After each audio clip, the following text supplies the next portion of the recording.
Shetty but ಕನ್ನಡಿಗ ನಿಮ್ಮ performance ತುಂಬಾ ಚೆನ್ನಾಗಿತ್ತು. ತುಂಬಾ ಚೆನ್ನಾಗಿತ್ತು. ಈ ನಟಿ ತನ್ನ ಮೂಗನ್ನ ಪ್ಲಾಸ್ಟಿಕ್ ಸರ್ಜರಿ ಮಾಡಿ ಭಾರಿ ಸದ್ದು ಮಾಡಿದ್ದಳು. ಈ ಚೆಲುವಿಗೆ ಶಾಲೆಯಲ್ಲಿಯೇ ಬರೋಬ್ಬರಿ 245 ಮದುವೆಗಳ ಆಫರ್ ಬಂದಿತ್ತು. 10ನೇ ತರಗತಿ ಇದ್ದಾಗಲೇ ಬಾಲಿವುಡ್ಗೆ ನಾಯಕ ನಟಿಯಾಗಿ ಇವಳು ಎಂಟ್ರಿ ಕೊಟ್ಟಿದ್ದಳು.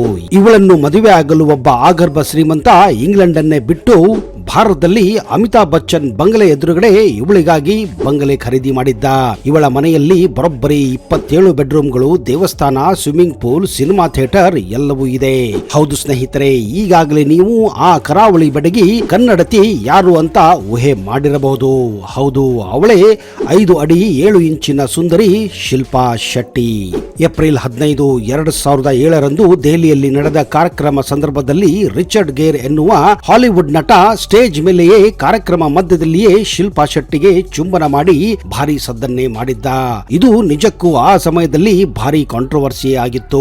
ಮತ್ತೊಂದು ಮಾಹಿತಿಯ ಪ್ರಕಾರ ಶಿಲ್ಪಾ ಶೆಟ್ಟಿ ಆಗಾಗ ಈ ಬಾಲಿವುಡ್ ನಟನೊಂದಿಗೆ ಅವನ ಚಾರ್ಟರ್ ಪ್ಲೇನ್ ನಲ್ಲಿ ಇಬ್ಬರು ಸುಮಾರು ದಿವಸಗಳ ಕಾಲ ಒಂದು ದೇಶದಿಂದ ಇನ್ನೊಂದು ದೇಶಕ್ಕೆ ಓಡಾಡುತ್ತಿದ್ದರು ಎನ್ನುವ ಮಾಹಿತಿ ಕೂಡ ಇದೆ. ಶಿಲ್ಪಾ ಶೆಟ್ಟಿ ಹಾಗೂ ಅಕ್ಷಯ್ ಕುಮಾರ್ ನಡುವಿನ ಪ್ರೇಮ ಸಂಬಂಧ ಬಾಲಿವುಡ್ ನಲ್ಲಿ ಅತ್ಯಂತ ಪ್ರಸಿದ್ಧ ಲವ್ ಸ್ಟೋರಿ ಆಗಿತ್ತು. ಇನ್ಸೈಡ್ ಮಾಹಿತಿಯ ಪ್ರಕಾರ ಅಕ್ಷಯ್ ಕುಮಾರ್ನಿಂದ ಶಿಲ್ಪಾ ಶೆಟ್ಟಿ ಗರ್ಭಪಾತವನ್ನು ಕೂಡ ಮಾಡಿಸಿಕೊಂಡಿದ್ದರು ಎಂದು ಬಾಲಿವುಡ್ನ ಪ್ರಸಿದ್ಧ ಮ್ಯಾಗಝಿನ್ ಸ್ಟಾರ್ ಡಸ್ಟ್ 90ರ ದಶಕದಲ್ಲಿ ಸುದ್ದಿಯನ್ನು ಮಾಡಿತ್ತು.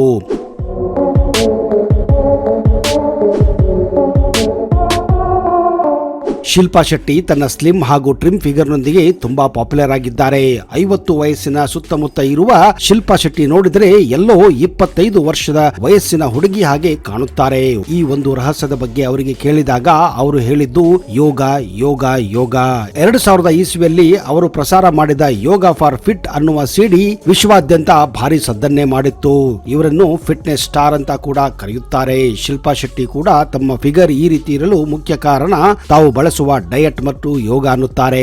ಮೂಲತಃ ಕರ್ನಾಟಕದ ಬಂಟ್ ಸಮುದಾಯಕ್ಕೆ ಸೇರಿದ ಶಿಲ್ಪಾ ಶೆಟ್ಟಿ ಹುಟ್ಟಿದ್ದು 1975 ಜೂನ್ 8 ಮಂಗಳೂರಿನಲ್ಲಿ. ಇವರ ತಂದೆ ಸುರೇಂದ್ರ ಮತ್ತು ತಾಯಿ ಸುನಂದಾ ಇಬ್ಬರು ಟ್ಯಾಂಪರ್ ಪ್ರೂಫ್ ನೀರಿನ ಕ್ಯಾಪ್ಸ್ ಔಷಧಿಯ ಉದ್ಯಮದ ಟ್ಯಾಬ್ಲೆಟ್ ಉತ್ಪಾದಕರು. ಅವಳ ಕಿರಿಯ ಸಹೋದರಿ ಶಮಿತಾ ಶೆಟ್ಟಿ ಕೂಡ ಬಾಲಿವುಡ್ ನಟಿ. ಇಬ್ಬರು ಒಂದೇ ಸಿನಿಮಾ ಅಂದ್ರೆ ಫರೇಬ್ ನಲ್ಲಿ ಒಟ್ಟಿಗೆ ಕೆಲಸ ಮಾಡಿದ್ದಾರೆ. ಇವರು ತಮ್ಮ ಪ್ರಾಥಮಿಕ ಶಿಕ್ಷಣವನ್ನ ಮುಂಬೈನ ಚಂಬೂರ್ನ ಸೇಂಟ್ ಆಂಟನಿ ಬಾಲಿಕಿಯ ಹೈಸ್ಕೂಲ್ ನಲ್ಲಿ ಓದಿದ್ದಾರೆ ಮತ್ತು ನಂತರ ಅವರು ಪೋದ್ದಾರ್ ಕಾಲೇಜು ಮಾತುಂಗದಲ್ಲಿ ತಮ್ಮ ಕಾಲೇಜನ್ನ ಮುಗಿಸಿದ್ದಾರೆ. ಕಾಲೇಜಿನಲ್ಲಿ ಎಲ್ಲಾ ಹುಡುಗ ಹುಡುಗಿಯರು ಶಿಲ್ಪಾ ಶೆಟ್ಟಿಯನ್ನ ಲಂಬು ಅಂತಾನೆ ಕರೆಯುತ್ತಿದ್ದರಂತೆ. ಭರತನಾಟ್ಯವಲ್ಲದೆ ಕ್ರೀಡೆಗಳಲ್ಲಿ ಶಿಲ್ಪಾ ಶೆಟ್ಟಿ ತುಂಬಾನೇ ಪಾಪ್ಯುಲರ್ ಆಗಿದ್ದರು. ಅವರು ತಮ್ಮ ಶಾಲೆಯಲ್ಲಿ ವಾಲಿಬಾಲ್ ಮತ್ತು ಬಾಸ್ಕೆಟ್ ಬಾಲ್ ತಂಡದ ನಾಯಕಿ ಕೂಡ. ಅವರು ಕರಾಟೆಯಲ್ಲಿ ಬ್ಲಾಕ್ ಬೆಲ್ಟ್ ಕೂಡ ಆಗಿದ್ದಾರೆ. 1991ರಲ್ಲಿ 10ನೇ ತರಗತಿ ಪರೀಕ್ಷೆ ಮುಗಿಯುತ್ತಿದ್ದ ಹಾಗೆ ಲಿಮ್ಕಾ ಜಾಹೀರಾತಿಗಾಗಿ ಶಿಲ್ಪಾ ಶೆಟ್ಟಿ ಶೂಟ್ ಕೂಡ ಮಾಡಿದ್ದರು. ತದನಂತರ ಅವರು ಹಲವಾರು ಜಾಹೀರಾತುಗಳಲ್ಲೂ ಕೂಡ ಕಾಣಿಸಿಕೊಂಡಿದ್ದಾರೆ. ಈ ಹಿನ್ನೆಲೆಯಿಂದಲೇ ಅವರು ಚಿತ್ರರಂಗಕ್ಕೆ ಕೂಡ ಧುಮುಕಿದ್ದಾರೆ.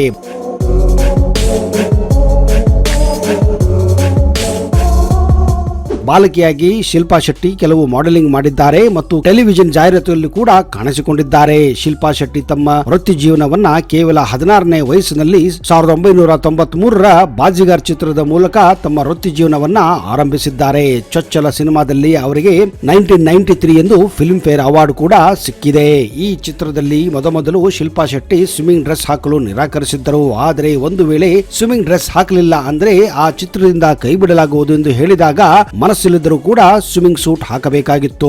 ಮುಂದೆ ಅವರು 1994ರ ಮೈ ಖಿಲಾಡಿ ತೂ ಅನಾಡಿ ಚಿತ್ರದಲ್ಲಿ ಮೊಟ್ಟ ಮೊದಲ ಬಾರಿಗೆ ಆಕ್ಷನ್ ಕಿಂಗ್ ಅಕ್ಷಯ್ ಕುಮಾರ್ ಜೊತೆ ನಾಯಕ ನಟಿಯಾಗಿ ಅಭಿನಯಿಸಿದ್ದಾರೆ.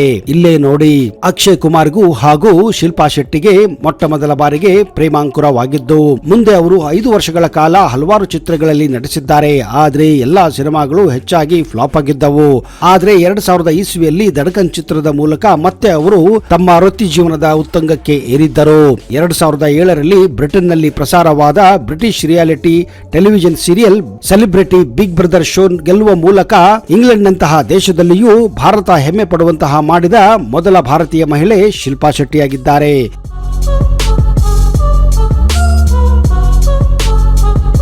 2009ರಲ್ಲಿ ಶಿಲ್ಪಾ ಶೆಟ್ಟಿ ರಾಜ್ ಕುಂದ್ರಾ ಅವರನ್ನ ವಿವಾಹ ಆಗಿದ್ದರು. ಇದು ರಾಜ್ ಕುಂದ್ರಾ ಅವರ ಎರಡನೇ ಮದುವೆಯಾಗಿತ್ತು. ಇದಕ್ಕೂ ಮುನ್ನ ರಾಜ್ ಕುಂದ್ರಾ 2003ರಲ್ಲಿ ವಿವಾಹ ಆಗಿದ್ದರು.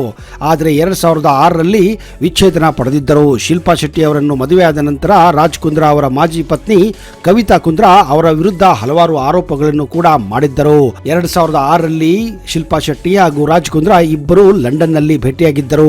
ಈ ಸಂದರ್ಭದಲ್ಲಿ ಅವರ ನಡುವೆ ಹಲವಾರು ವಿಷಯಗಳು ನಡೆದಿದ್ದವು. ಇಬ್ಬರು ಪರಸ್ಪರ ಪ್ರೀತಿಯಲ್ಲಿ ಮುಳುಗಿದ್ದರು. ಏತನ್ಮಧ್ಯೆ ರಾಜ್ ಕುಂದ್ರಾ ಶಿಲ್ಪಾ ಅವರನ್ನು ಮದುವೆಯಾಗಲು ಪ್ರಪೋಸ್ ಮಾಡುತ್ತಾರೆ. ಆದರೆ ಶಿಲ್ಪಾ ಶೆಟ್ಟಿ ಮಾತ್ರ ಮದುವೆ ಎಂದು ಕೇಳಿದಾಗ, ನಾನು ಭಾರತದಲ್ಲಿ ನೀವು ಇದ್ದರೆ ಮಾತ್ರ ನಿಮ್ಮನ್ನು ಮದುವೆಯಾಗುತ್ತೇನೆ, ಹಾಗೆ ನನಗೆ ಒಳ್ಳೆಯದೊಂದು ಮನೆ ಬೇಕು ಎಂದು ಕೂಡ ಪ್ರಪೋಸ್ ಮಾಡಿದ್ದರಂತೆ. ಮಾಧ್ಯಮದ ವರದಿಯ ಪ್ರಕಾರ ಒಂದು ದಿನ ಶಿಲ್ಪಾ ಶೆಟ್ಟಿಗೆ ರಾಜ್ ಕುಂದ್ರಾ ಫೋನ್ ಮಾಡಿ, ನೀವು ಅಮಿತಾಬ್ ಬಚ್ಚನ್ ಅವರ ಮನೆ ಜಲ್ಸಾವನ್ನು ನೋಡಿದ್ದೀರಾ ಎಂದು ಕೇಳಿದ್ದಾರೆ. ಆಗ ಶಿಲ್ಪಾ ಶೆಟ್ಟಿ ಹೌದು ಎಂದು ಹೇಳಿದ್ದಾರೆ. ಆ ಬಂಗಲೆಯ ಮುಂದೆ ನಾನು ಇನ್ನೊಂದು ಬಂಗಲೆನ ಖರೀದಿಸಿದ್ದೇನೆ ಎಂದು ರಾಜ್ ಹೇಳಿದ್ದಾರೆ. ಇದಾದ ನಂತರ ಶಿಲ್ಪಾ ಶೆಟ್ಟಿ ಬಂಗಲೆ ನೋಡಿ ರಾಜ್ ಕುಂದ್ರಾ ಅವರನ್ನ ಮದುವೆಯಾಗಿದ್ದರು ಎನ್ನುವುದು ಇದೊಂದು ದೊಡ್ಡ ಗಾಸಿಪ್ಪೆ ಆಗಿತ್ತು. ಆದ್ರೆ ಇದರಲ್ಲಿ ಎಷ್ಟು ನಿಜ ಎಷ್ಟು ಸುಳ್ಳು ಅನ್ನೋದು ಅವರಿಬ್ಬರಿಗೆ ಗೊತ್ತು.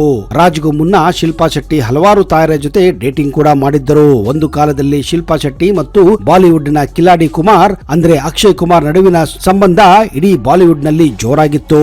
ಒಂದು ಮಾಹಿತಿಯ ಪ್ರಕಾರ ಶಿಲ್ಪಾ ಶೆಟ್ಟಿ ಅಕ್ಷಯ್ ಕುಮಾರ್ ಜೊತೆ ಸಂಬಂಧದಲ್ಲಿದ್ದಾಗ ಗರ್ಭಪಾತ ಕೂಡ ಆಗಿತ್ತು ಎನ್ನುವ ಮಾತುಗಳಿವೆ. ಇಬ್ಬರು ಬಹಳ ದಿನಗಳಿಂದ ಡೇಟಿಂಗ್ ಮಾಡುತ್ತಿದ್ದರು. ಇಬ್ಬರು ಮದುವೆಯಾಗುತ್ತಾರೆ ಎನ್ನುವುದು ಆಗಿನ ಕಾಲದಲ್ಲಿ ಬಹುದೊಡ್ಡ ಚರ್ಚೆ ಆಗಿತ್ತು.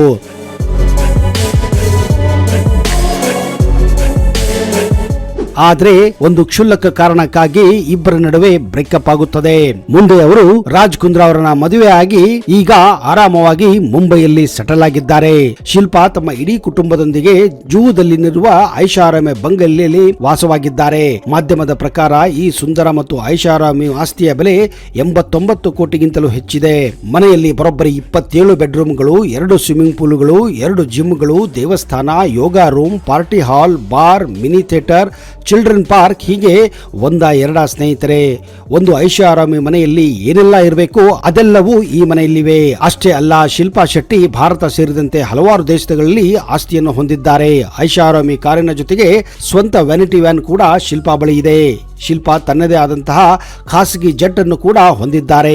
ಈ ಕಾರಣದಿಂದ ಅವರು ಅನೇಕ ಬಾರಿ ಕುಟುಂಬ ಪ್ರವಾಸದಲ್ಲಿ ಕಾಣಿಸಿಕೊಳ್ಳುತ್ತಾರೆ.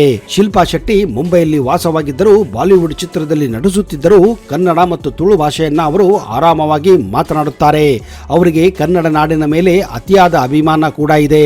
ಇದೇ ಕಾರಣ ಅವರು ರವಿಚಂದ್ರನ್ ಜೊತೆ ಪ್ರೀತ್ಸೋತ್ತಪ್ಪ ಅನ್ನೋ ಚಿತ್ರದಲ್ಲಿ ನಾಯಕ ನಟಿಯಾಗಿ ಪಾತ್ರ ಮಾಡಿದ್ದರು. ಹಾಗೆ ಇತ್ತೀಚೆಗೆ ಧ್ರುವ ಸರ್ಜಾ ಅವರ ಜೊತೆ ಕೆಡಿ ಚಿತ್ರದಲ್ಲಿ ಕೂಡ ಕಾಣಿಸಿಕೊಂಡಿದ್ದಾರೆ. ಇದೇ ರೀತಿ ಇನ್ನಷ್ಟು ಕನ್ನಡ ಚಿತ್ರಗಳನ್ನ ಮಾಡಲಿ ಎಂದು ನಾವು ಕೂಡ ಹಾರೈಸುತ್ತೇವೆ. ನಿಜಕ್ಕೂ ನೀವು ಶಿಲ್ಪಾ ಶೆಟ್ಟಿ ಅಭಿಮಾನಿಯಾಗಿದ್ದರೆ ಈ ವಿಡಿಯೋನ ಈಗಲೇ ಲೈಕ್ ಮಾಡಿ, ಎಲ್ಲರ ಜೊತೆ ಶೇರ್ ಮಾಡಿ. ಅಲ್ಲಿಯವರೆಗೆ ಜೈ ಹಿಂದ್, ಜೈ ಕರ್ನಾಟಕ, ನಿಮಗೆಲ್ಲ ಶುಭವಾಗಲಿ.